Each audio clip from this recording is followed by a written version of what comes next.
بسم اللہ الرحمن الرحیم۔ السلام علیکم ورحمۃ اللہ وبرکاتہ۔ حضرت مفتی تقی عثمانی صاحب حفظہ اللہ کے پروٹوکول کے حوالے سے بہت سی باتیں چل رہی ہیں، اعتراضات ہو رہے ہیں، تو کچھ گزارشات ہیں، اس کو ہمیں تھوڑا سوچنا چاہیے۔ نمبر ایک تو یہ کہ وہ پروٹوکول صرف حضرت کا نہیں تھا، اس میں سینیٹر طلعت محمود صاحب غالباً وہ بھی تھے، تو وہ دونوں وہ بھی حضرت کے ساتھ جا رہے تھے، تو ان دونوں کا وہ پروٹوکول تھا، اور یہ حضرت کی سیکیورٹی کے لیے یہ ضروری ہے۔ ٹھیک ہے، حضرت یہ چیزیں نہیں چاہتے۔ ہم نے تو حضرت کا وہ دور دیکھا ہے جس میں حضرت اکیلے ہوتے تھے۔ جب میں پہلی دفعہ حضرت سے مصافحہ کیا تھا، وہ تو مسجد کے اندر تھے چلے، پھر اسی وقت میں مصافحہ کر کے باہر نکل گیا، تو اتفاق سے حضرت بھی باہر نکل چکے تھے، اس دروازے سے وہ باہر آئے، تو میں نے کہا حضرت آ رہے ہیں، تو اکیلے آ رہا ہے یار وہ بندہ، ایک بندہ جو سپریم کورٹ شرعیہ اپیلیٹ بینچ کا 18 سال جج رہ چکا ہے، اس نے فیصلے صادر کیے ہیں جس پہ اسلام دشمن قوتوں کے اوپر انہوں نے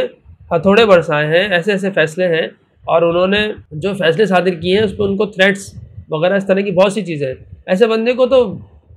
50 گارڈ ہو تو بھی اس کے لیے جائز ہے۔ اس وقت وہ بغیر گارڈ کے تھے، یعنی میں جب بات بتا رہا ہوں، اس وقت سپریم کورٹ کے جج تو نہیں تھے، لیکن رہ تو چکے تھے نا، لیکن اس وقت وہ بغیر گارڈس کے تو کچھ بھی نہیں تھے، اور کافی عرصے تک وہ ایسے ہی رہے۔ لیکن جب ان پہ تقریباً 2018 پہ حملہ ہوا بہت شدید، تو اس کے بعد تو فرض ہو گیا ان پہ کہ یار وہ اپنے سیکیورٹی کا انتظام کریں، اور پھر اس کے علاوہ ان کو خود بہت سے لوگوں نے کہا ہم اپنے خرچے پہ آپ کو گارڈز دیتے ہیں، وہ اس پہ بھی راضی نہیں ہوتے تھے۔ تو خیر، اب یہ جو ان کی سیکیورٹی کے لیے جو چیز ضروری ہے، فرض ہے، جان بچانا تو فرض ہے نا، تو اس کے لیے اگر ان کو کوئی شخص اپنے طور پہ سیکیورٹی فراہم کرتا ہے یا گورنمنٹ فراہم کرتی ہے، وہ اپنے خرچے پہ رکھتے ہیں، تینوں صورتوں میں اعتراض کی گنجائش ہی نہیں ہے۔ ہم کتنی آسانی سے اعتراض کر دیتے ہیں۔ اچھا، پھر اعتراض کرنے والا مطلب یہ جو حرکتیں ہوتی ہیں نا، اتنی چھوٹی چھوٹی باتوں پر عجیب سی ایک خواہ یا تو وہ سستی شہرت کے لیے ہوتی ہے، تو یہ بھی بچپنا ہے میرے حساب سے، تو یا اس طرح کی جو حرکتیں یہ نا، یہ بالکل بچپنوں والی حرکتیں ہیں۔ یہ مطلب ایسا لگتا ہے کہ چھوٹا بچہ، ایسے میٹرک کے بچے نہیں ہوتے، ابھی تو جوش ہوتا ہے، کچھ بھی بات اعتراض کچھ بھی کر دیں گے، اعتراض کرنے کی طبیعت بن جاتی ہے، تو اس طرح کی حرکت ہوتی ہے۔ وہ بھی کرے تو بری بات ہے، تو بجائے اس کے کہ وہ کرے، سمجھدار عمر کا ایک اچھی عمر کا بندہ اس طرح کی باتیں کرے نا، انتہائی بچوں والی حرکت ہے۔ ہمیں اس کو ذرا سوچنا چاہیے کہ ہم کیا کر رہے ہیں، خواہ مخواہ جو ہے فضول میں ایک بھائی اگر وہ کر رہے ہیں، آپ سے پیسے لے کے کر رہے ہیں، کسی کا حرام کھا کے خدا نخواستہ کر رہے ہیں، ان کو گورنمنٹ نے دی ہے، ان کو اگر کسی اور نے دی ہے یا وہ اپنے خرچے پہ کر رہے ہیں، ان کو تھریٹس ہیں بھائی، ان کو کیا بتاؤں میں، ان کو بڑے خطرناک قسم کی تھریٹس ہیں۔ ٹھیک ہے، ایسے میں واجب ہے، فرض ہے کہ اپنی جان کی حفاظت کے لیے جتنی سیکیورٹی وہ کریں کم ہے۔ اور یہ جو سیکیورٹی ہے، یہ تو میں نے بتایا نا کہ سینیٹر صاحب بھی تھے اور شیخ صاحب بھی تھے، اس وجہ سے اتنا بڑا لگ رہا ہے۔ میرے حساب سے اگر یہ اکیلے شیخ صاحب کا بھی پروٹوکول ہو یا سیکیورٹی ہو تو بھی یہ کم ہے۔ آپ کو پتہ نہیں ہے اسلام دشمن قوتیں کس طریقے سے ان کے جان کے در پہ ہوئی ہیں، انہوں نے جو فیصلے کیے ہیں، اور جو انہوں نے جب شرعیہ اپیلیٹ بینچ کے جج سے جب، اور اس کے علاوہ ابھی بھی جو وہ کام کر رہے ہیں، جو اسلامک بینکنگ میں ان کا کام ہے، جو سودی نظام کے خلاف ان کا کام ہے نا، اس کا آپ کو اندازہ نہیں ہے۔ یہودی ٹائم میگزین کے اندر ان کو وہ بری بری گالیوں سے وہ یاد کیا جاتا ہے۔ آپ پڑھیں تو صحیح اٹھا کے، ایک آدمی جس کے ایک سائن سے اربوں ڈالر ادھر کے ادھر ہو جائیں، ٹھیک ہے، اس سے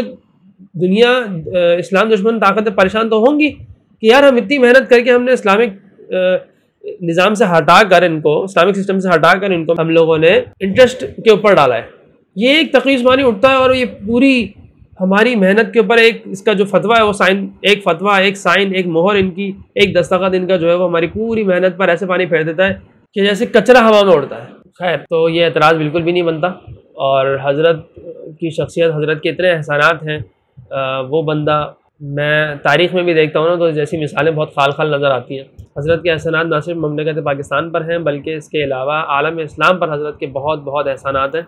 جس کا تذکرہ کرنا بھی ایک کافی طویل وقت کا متقاضی ہے۔ میں حضرت کو جتنا جانتا ہوں اور جو میرے حضرت سے کچھ تعلق رہا ہے، اس کا مختصراً تذکرہ کر دوں گا، اور حضرت کی کچھ خدمات کا تذکرہ انشاءاللہ تعالیٰ کروں گا۔ اللہ تعالیٰ سے دعا ہے کہ اللہ تعالیٰ ہمیں صحیح سمجھ عطا فرمائے، ہم یہ بچوں والی حرکتیں اور اس طرح کی بھونڈے اعتراضات جس کا نہ سر ہو نہ پیر ہو، اور خواہ مخواہ کی حرکتوں سے اللہ تعالیٰ ہماری حفاظت فرمائے۔ یہ دنیا ہم وقتی طور پر امتحان گاہ کے طور پر ہم یہاں پر آئے ہوئے ہیں،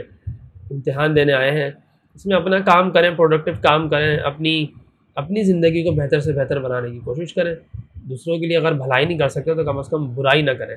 ٹھیک ہے۔ اگر ہم دوسروں کی مدد نہیں کر سکتے نیک کاموں میں تو روڑے نہ اٹکائیں۔ دوسروں کی تعریف نہیں ہوتی ہم سے، اگر ہمارا دل اتنا تنگ ہے تو کم از کم برائی نہ کریں،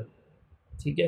اللہ تعالیٰ ہمیں سمجھ عطا فرمائے۔ جزاکم اللہ خیر۔ السلام علیکم ورحمۃ اللہ وبرکاتہ۔